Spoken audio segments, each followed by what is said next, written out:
Hey everybody, how's it going? Welcome to Catching Cars. My name is Isaiah, and this right here is the key to our test vehicle today. Thanks to Drive, we have this 2021 Mercedes-Benz A200 4Matic. So we're gonna go ahead and take this out on the Autobahn. We're gonna see if we can get a little stretch of straight road where we can do a little acceleration run. And then of course, I'm gonna come back and tell you guys my impressions of the A200. And before we get going, be sure to subscribe to Catching Cars. And let's just get going, headed onto the Autobahn. There we go. That's how we start it.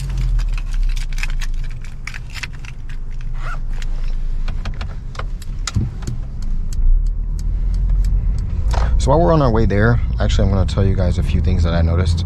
If you guys just saw me hit this the drive select thing, basically the gear lever 3 times, it's because I've had a lot of problems with this thing. It's been very finicky. Sometimes it'll just go to neutral. It won't go to drive or reverse the way you want it to. So sometimes I'll just hit it multiple times to make sure it actually goes into gear. So it's restricted here. We're in efficiency mode. Let's just see how quickly we can get up to 100. And there we are.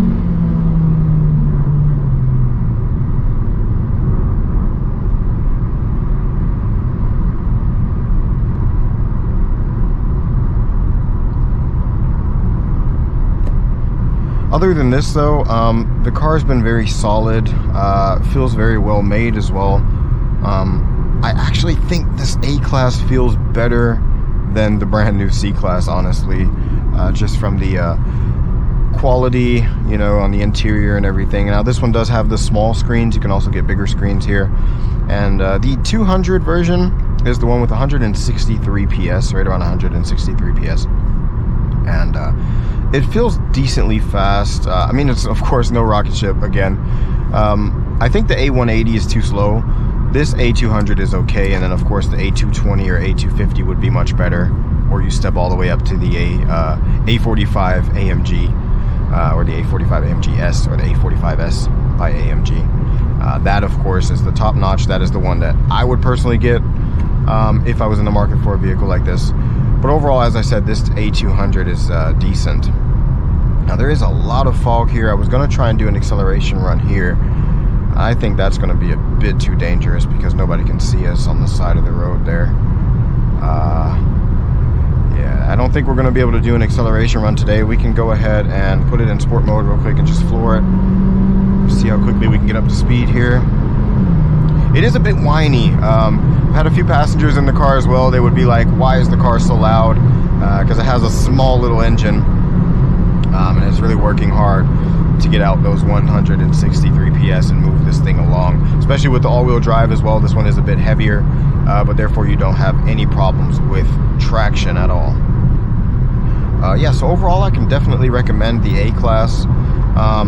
It's a solid little vehicle, definitely, and yeah, overall, like I said, the A200 version is decently quick enough, has enough pep. The A180 is definitely not fast enough. Quality-wise, I think this is better than the new C-Class, and I also really like the ambient lighting that we get on all new Mercedeses. I hope that's the the correct way to pronounce that, or correct way to say that. Also, the seat heating works really, really good. I had to put it down to like level 2 or level 1 instead of the highest level 3 because it was just too strong. So that'll be it for today, guys. Really not much more to say about this. If you're interested in this vehicle, definitely check it out. It should definitely be on your list. And yeah, overall it's a bit more fun, a bit more stylish than a regular Golf.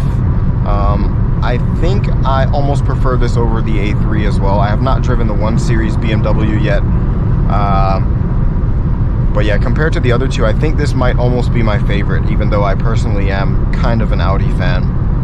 Kind of going towards BMW or Mercedes a bit more, depending on what models.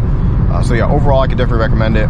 Be sure to subscribe to Catching Cars. There's a lot more coming, and I'll see you guys next time.